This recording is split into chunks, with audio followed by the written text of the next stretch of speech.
Good afternoon, folks. Welcome to Douglas Robbins' Den of Discussion, episode 4, in which we discuss self publishing versus traditional publishing. You can check me out at douglasrobinsauthor.com, check out my books, and maybe sign up for the newsletter, whatever you want to do over there. So let's get into it. Traditional publishing obviously has been on the decline for a number of years now due to the internet, self-publishing, etc. Um, if that is the path you want to take, it is a difficult path. And I don't mean difficult to get success, I mean difficult to get acknowledged, even seen, given a moment's notice or a moment's attention. For instance, agents, if you're trying to get an agent, something like agents, they're so inundated, they will literally give your email 10 seconds or less when they're walking across the crosswalk or around the supermarket, wherever they might be. So it also depends on their, how well your subject line is, your query, your email, all of that obviously um, has to really catch their attention. And then you ask the question, well, what mood are they in? Sheesh, that could change everything also. Did they just stub their toe? Do they have to take their kids to the dentist? All this kind of stuff. So it's very, very challenging to get an agent. But if you're persistent and your work is good, then you should be able to find an agent. The second part then is the agent trying to sell your work to a publishing house. That's another challenge or another tier of work, time consuming as well. Um, you know, there are many benefits to traditional publishing. Maybe you get in advance, but someone will take care of the book design, the formatting, editing if you haven't already had a professional editor, which you certainly should before sending it out. You always want your best work out there, no matter what. Um, so there's a sense that a traditional publisher will take care of you as if you're part of a family. Um, you still will have to have social media presence. They're certainly looking for that. Um, but it is a big challenge. I was trying to find some percentages as far as, sending your book in to an agent and or to a publishing house. What are the percentages of getting it in? And, it's very thin or slim and probably several thousand. Um, but I wanted traditional publishing. To be honest, I have not had a lot of success with traditional publishing myself. I've sent a number of pieces out that, man, I thought we're going to just knock it out of the park. I thought, the skies were going to open. The skies never open. And they really aren't supposed to.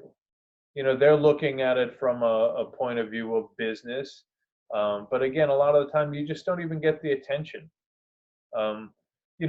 Wanted to go over some very famous books that have been rejected numerous times. Chicken Soup for the Soul, 140 times it was rejected. Gone with the Wind, 40 times. A Wrinkle in Time, 26 times. Agatha Christie was rejected for 5 years straight. Louis L'Amour, 200 rejections. Zane Grey, an agent, wrote, "You have no business being a writer and should give up." Many writers have received horrible comments, as if it's some battle between the writer and the agent. The Shack, which was a famous book, is now a movie. Um, Even it was a Christian-based book, and even the Christian publishers wanted nothing to do with the guy, and he ended up self-publishing it himself at like the local Staples and just handed it out to friends, and essentially friends started sharing it with other friends, and it grew and became this enormous success. J.K. Rowling, world famous for rejection. So, you ask the question like, well, is that the book? Does that have anything to do with the merit or quality of the book? And obviously the answer is no. Can you imagine being the agent who rejected J.K. Rowling, $4 billion industry? and beyond. So it's not a reflection of you, but obviously it feels like it is. When we're rejected, it feels like almost like a parent figure saying, well, you're not good enough. And that's often what we're asking for, is that validation initially from an agent, from a publishing house, to say, you're safe, we're going to take you in here, we're going to put your work out there. But even traditionally, that doesn't mean there's going to be success. It doesn't mean that they're going to really push your work if you're not a big name. And they say, well, how do you become a big name? Social media, just getting out there, thousands of likes, et cetera, et cetera.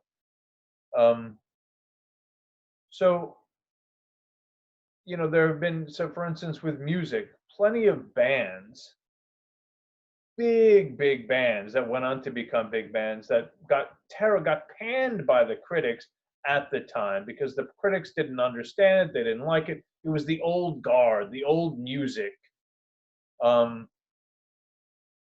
Even T.S. Eliot, who had become a famous writer, rejected George Orwell, saying, no, this is no good. No one would want to read this. So these are the gatekeepers, the ones that will make or break you if you only pursue traditional publishing. But self-publishing is this revolutionary opportunity that there are no gatekeepers any longer. People that they're just readers, agents, publishers. They're all just readers. They don't know half the time what's good or not. With Harry Potter, you kept hearing, oh, nobody wants to read about a wizard in school. Nobody wants to read about schools. Nobody wants to. Really? Clearly, they did not have their finger on the pulse of the public. And clearly, all these other rejections, and there's thousands of them. So the self-publishing is this revolutionary idea, and it's available to anyone and everyone. So you still want to put your best foot forward. It's not just throw some words on a page. You still want to work your craft, make it as spit shine and as interesting as it can be. It still needs to be high quality, but they aren't rejecting things based upon quality. So you still want a professional editor, you still want a professional book cover, formatting, everything needs to be knocked out of the park. And that story still needs to be great, though plenty of stories aren't great and become big successes. But the point is, here's this opportunity that costs you, generally speaking, very little. Yes, an editor will cost you, a couple grand, book designer probably, another 500 to $1,000. But you have the opportunity to put your works into the world, to say, here I am, this is me, take a look, let's connect, read it, you can get reviews, etc. So I would highly recommend, and I've read and I've met many self-published authors who have sold 1 million books or more, never once being successfully published traditionally. But did social media, have gotten on podcasts, have run some ads, getting the word out there has been their key. And so I would simply say, believe in yourself. Do not ask the agents or the traditional houses to validate you. That is not what they are there for. They are simply, business and trying to, they're trying to find good books, but half the time I'm not sure if they know what a good book is. Same as the music industry often rejects great bands that go on to become, world famous because the public has determined that these guys are good or not.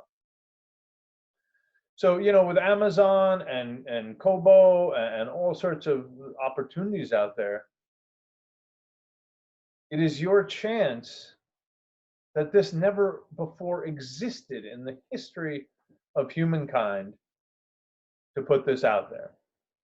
So I would say put your best foot forward, start social media, Facebook, Twitter, um, you know, reach out to people, get an editor, and do it and work it. If this is truly what you want, you got to work it. You got to fight for it, because the sky is the limit. If it is good or just catches fire,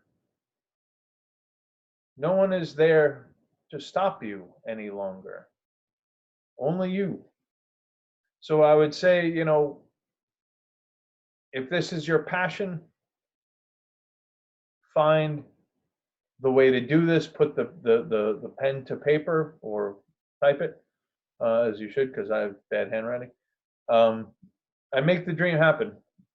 Don't ask or wait for others. It's the same thing with anything else. Do not ask for permission to be you. You're great. You have beauty in you. You have power in you. You have creativity, intelligence, love, passion. Put that on the paper. Show the world who you are. Thanks very much. Have a great day, guys.